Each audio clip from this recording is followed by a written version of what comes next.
In this section, we're going to take a look at some of the foundational elements that have been at least briefly mentioned in some of our first videos, but now we need to follow up and double down to make sure that we have some key elements understood here.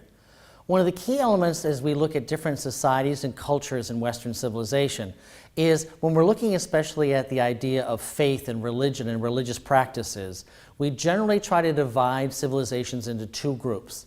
One called polytheism, all right? And what we mean by that is a system of religion that has a multiple number of gods and goddesses, okay? The word poly meaning multiple. This is the kind of civilization that's going to have 2, 3, 4, sometimes up to hundreds of different kinds of gods and goddesses. And the idea there is that that is going to promote the concept, and this you'll see this in many civilizations read about in the book, concepts like the sun, or the stars, or the moon, or water, or say agricultural fertility and growth. Each one of them in the societies and cultures of the ancient world may have an individual god or goddess that is sort of assigned to control that, all right? Maybe it's the wind, maybe it's the tide. And this is a very classic thing you see in many early civilizations around the world. People attach the idea of the power of nature to the power of a god or a goddess. All right? And in that context, we use that sometimes to see, for example, if we see in one civilization the expression of a god called, say, Marduk, right? And we see that same god or goddess show up in other civilizations nearby. It helps us reinforce the idea of cultural borrowing and that these people had something in common, either trade or religion, or maybe they conquered each other. It's hard to tell, but nonetheless, the unmistakable fact is the god or goddess is going to show up in multiple places. We have to account for that, especially if they continue to have the same name, are depicted as having the same powers, or are in many ways in art depicted as looking the same way. All right? So polytheism is one of the key elements of early societies. It also helps us understand why many of these societies and cultures have a huge artistic element and a huge religious element and a subset of priests or priestesses that are going to be serving the individual needs of different gods and goddesses.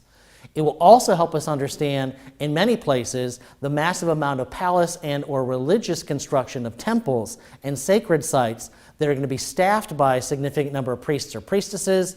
Many of these institutions, we'll see later on, temples or priesthoods are going to be very expensive to maintain and of course are going to then need resources, whether it's agricultural property, gifts from the king, or gifts from the royal family.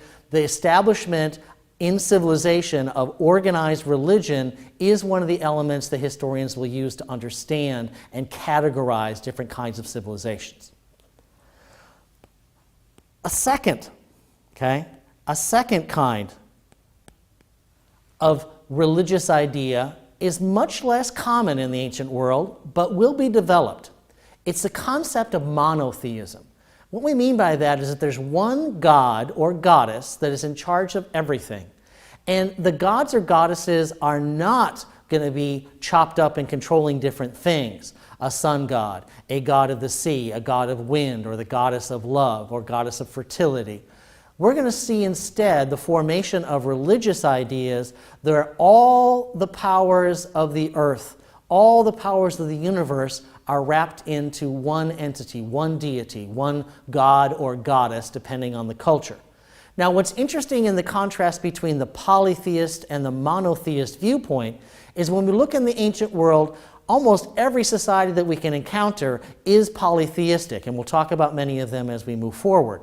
What's interesting about that, then, is that they have that in common, and we can have lots of bases of comparisons. What's also interesting, and we'll talk about this in time too, is the creation of some of the first monotheist religions, those that are going to be just having one god or goddess that's going to be all-powerful. Now, that will be interesting because that is a minority viewpoint. It's an anomaly. It's something that's odd and strange in this large world of different religions. So when we go into the next couple of chapters and we see the emergence of something like Zoroastrianism, which is going to move towards monotheism, or the concept of Yahweh within the Jewish belief of monotheism, those are going to be outstanding examples of different kinds of religious belief systems, and they're going to be very intriguing for us to review and look at, because in many societies, religion is a building block of culture. It involves conversations about gender roles, family structure, gets into family law issues, adoption, marriage, and things like that. So as we look at these religions and how they are then used in individual societies, it should be very interesting for us to see the difference between the different concepts of polytheism, multiple gods and goddesses, and monotheism, the one God and one God alone. One thing we can look at in terms of trying to understand how the polytheistic viewpoint operates is to look, of course, at temple structures and things like that. And we do try to do that in many places, and you've seen some examples in earlier lectures of what appear to be palace structures or religious structures in the ancient world of Mesopotamia. We also, though, as we get closer to the modern day, from the Bronze Age especially to today, we have more and more evidence and we have more and more information we can use to try to come to some conclusions. Now remember, using literature or religious text to understand everything that's going on in a society, we cannot take everything at face value, all right? That's a difficult thing. For example, let's say somebody came to modern America and they saw that on the interstate that the highway speed limit is 65. Their assumption is going to be that everyone who goes over 65 is caught and ticketed. Well, we know that's not the law. The law says it's 65, but is the law actually enforced like that? So we have to be careful both in law codes and in literature to not just accept everything exactly at face value. We need more evidence, we need more information to come to those conclusions. But in the context of ancient Mesopotamia, there is a literature piece called the Epic of Gilgamesh. It will probably be highlighted in some of your materials in your book. But what I would like you to say is that this is going to be a piece of literature that has aspects that are going to be very intriguing for us to look at in terms of longer-term faith belief systems. For example, inside the Epic of Gilgamesh, Gilgamesh is created by the gods and goddesses, and he rules over the humans on earth. And in the idea of the Epic of Gilgamesh, people were created by the gods and goddesses to do all kinds of work that the gods and goddesses did not want to do on earth. Okay? Gilgamesh comes and is sort of their ruler, their king, but he's a very abusive king. He very much threatens the family structures of many people. He threatens their economic well-being. So on one level, you're thinking, okay, here, if the story of Gilgamesh is laying out a compelling story that the gods and goddesses are perfect, well, first of all, they're not. They have created a monster, so to speak, on earth who is making difficult life for lots of people and upsetting the people who are upsetting the gods. So we already have this idea that from the beginning, the gods and goddesses are imperfect, that they make mistakes. Okay, we keep going. In the story, the gods and goddesses send another being to sort of take on Gilgamesh and to destroy him. In the story, long story short, they become friends instead of enemies. And in the process, Gilgamesh is starting to pursue immortality. He wants to live forever. He wants to transform from being a being to a deity, to become a god himself. So that the life he is living is a pursuit of immortality. Now, there's lots of ways to phrase that, but it sounds like it could be a very interesting religious concept where the human or the god or godlike being is trying to pursue a life to get to perfection, to get to living forever, immortality. That's a very compelling religious idea that we'll see in many different religious belief systems. What's also interesting in the Epic of Gilgamesh is, for example, when he is trying to gain immortality, and he's told to find this sacred plant, as he's about to get immortality, it is stolen by a snake. We'll get back to that. The idea of a snake stealing something that is regards to a religious concept, we'll get back to that. Also within the story of the Epic of Gilgamesh is a story of a massive flood. The gods and goddesses get very angry with humanity because they're lousy and obnoxious and not doing their job. And so the gods and goddesses plan to exterminate all humanity because there's so much trouble with them. They've chosen a flood to destroy humanity. But one of the gods breaks down and tells a human that he should build an ark. And he should put on it, well, I think you might hear the story again when we get back to the Hebrews. There's some intriguing cultural borrowing aspects to the ideas here within the Epic of Gilgamesh. Very simple principles like the idea of pursuing immortality, the concept of a giant flood exterminating humanity that was sent by the gods. Even this idea of a snake being the being that is going to be undermining this pursuit of immortality and absolute happiness. Those are concepts we'll get back to. Now, in terms of the system that was used to convey the knowledge, what we have is that the gods and goddesses are going to be using appeasement, right? You have to make the gods and goddesses happy. If you do not do as they wish, if you do not follow the proper rituals, if you prove yourself to be unworthy, they will exterminate you in many manners, and the manner chosen in the Epic of Gilgamesh is by the flood.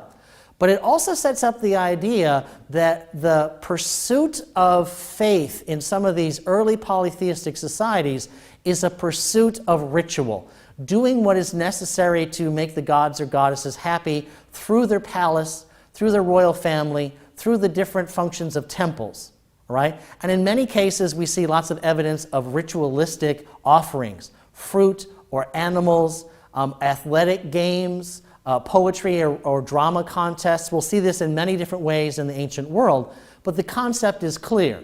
The gods and goddesses need to be appeased. They need to be, for lack of a better term, we'll say bribed, all right? They need to be reaffirmed as great and humans as insignificant, and the humans are responsible for reinforcing that. Those are going to be some really intriguing concepts as we move forward in some of the texts. All right? Now, how are we gaining some of this information? You saw an example earlier when we talked about the Code of Hammurabi, right? A system of writing carved on a stone. Also, we have this cuneiform is what it's called.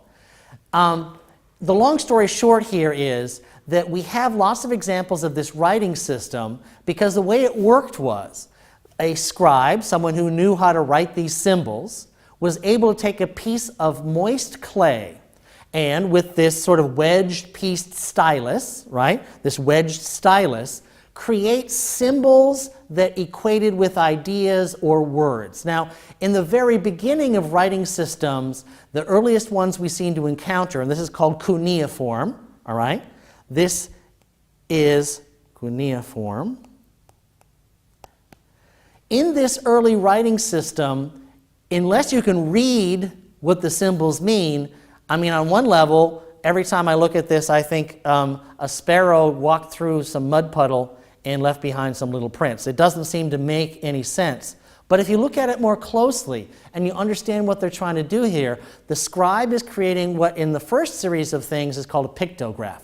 You're taking a look at a thing like the sun, right? Let's say I want to draw a concept of a sun, all right? Now, that translates very easily for people. A sun, a circle with some rays coming away from it. That's essentially a pictograph. You're taking an idea, the sun, you're not spelling it S-O-N. You're showing a sign for what the sun is. Okay, a circle with some rays coming off it. I think your 3-year-old nephew knows that that's the sun. All right, so this cuneiform language is going to be written in such a way that the symbols are wedged into the clay. And these are oftentimes accounting records, notices to the king of information, law codes, basic day-to-day kind of pieces of information. But the clay tablets oftentimes were baked or set aside and heated and dried in the climate to the point where they became essentially ceramics. And those have endured over time, as opposed to other writing systems that were put on paper or animal skin. We'll talk about that later. Many of those, of course, were destroyed by time. But in this case, we have gathered lots of information from cuneiform. We've been able to understand the pictographs. We've been able to, over time, see how they change and that the symbols are going to start to sometimes become sounds, where we convert a symbol for the sun into a different meaning, like the idea of light or the idea of living, right? We're going to be very careful about this in history, but as we track through and look at the various forms of cuneiform and the languages that they were used for, there is a very simple idea here, all right?